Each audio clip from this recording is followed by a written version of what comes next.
Donc j'ai jamais traité mes plants. Je me souviens, j'ai juste une année, l'année où j'ai repris, donc en 2014, la distillerie à mon père. On a eu pas mal de pucerons en fait sur la grande absinthe. Ok. Mais quelques jours après, il y avait les coccinelles qui sont arrivées, donc voilà. Les coccinelles tueuses. Exactement. Donc. Alors bonjour Philippe, bienvenue sur Dans ta besace. Mais salut, comment ça va? Mais ça va hyper bien. Qu'est-ce que tu fais alors ici? Alors ici, je distille plusieurs sortes d'absinthe. Il y en a une en particulier qui fait parler mais toute la Suisse entière ces derniers temps là. C'est une absinthe bio. Une absinthe bio, exactement. C'est un projet qui me tenait à cœur.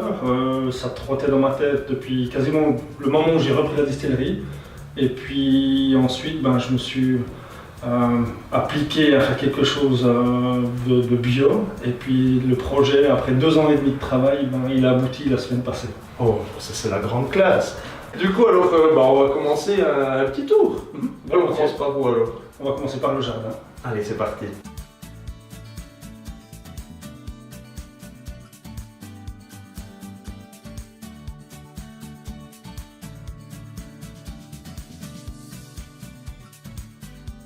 Donc, le jardin a été certifié depuis 2016. C'est pour ça que là-bas, on pourrait croire que c'est un petit peu en friche, mais c'est une partie que je dois garder un pourcentage en biodiversité. Alors Philippe, là, on va aller... Alors là, on va aller dans mon séchoir. Ouais. Séchoir d'époque, donc qui était déjà utilisé au début du 19e siècle. Et c'est là que je sèche mes plantes. On est en mode infiltration. Hein.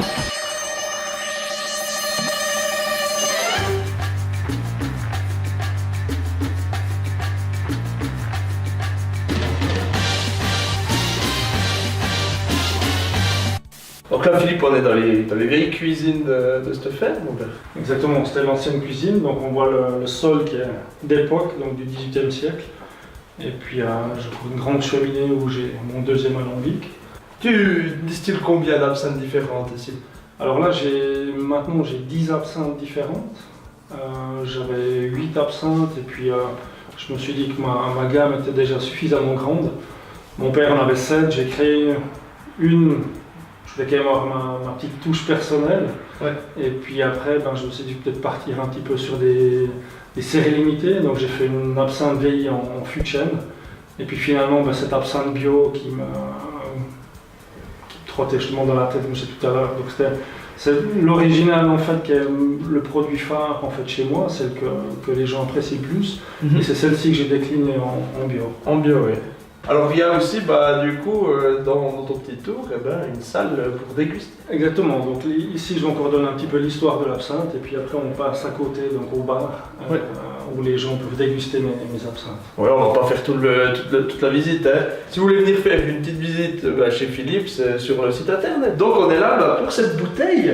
C'était quelque chose d'important pour toi que ça devienne bio ou c'était pour cette forme de nouveauté Ouais, il y a ce respect aussi de la terre. Il y a plein de polémiques ces derniers temps avec certains pesticides, donc je trouve ça... On a un peu peur quand même de savoir où on va maintenant avec notre planète. Il faut la respecter un maximum, donc c'est vrai que j'ai toujours été attentif à ça. Et puis c'est pour ça que ce bio, sitôt que j'avais repris la distillerie, je me suis dit je dois aller dans ce sens-là. Oui. Et puis je l'ai fait, surtout par conviction. Tu as décrit comment cette absinthe? Alors, il y a beaucoup d'arômes. On voit que les plantes qui proviennent de l'étranger, qui sont justement qualité bourgeon, elles donnent beaucoup plus. Donc j'ai dû jouer sur ma recette pour amener quelque chose d'assez équilibré. Mais on est plus sur mon original, je dirais, donc c'est l'original bio, donc finalement on est sur une recette totalement différente. Et celle-ci est un petit peu plus herbacée. C'est pas une absinthe hyper forte, mais alors le goût des herbes, c'est... Elle n'est pas trop typée, je trouve justement il faut quand même faire quelque chose d'assez rond et puis agréable pour tout le monde. Donc. Mais je crois Philippe, t'y es arrivé. Je te félicite. Merci. Donc sur cette besace, on va partir, on va dire une vingtaine de bouteilles. Allez, une vingtaine. Une vingtaine, et puis on les fait à combien alors?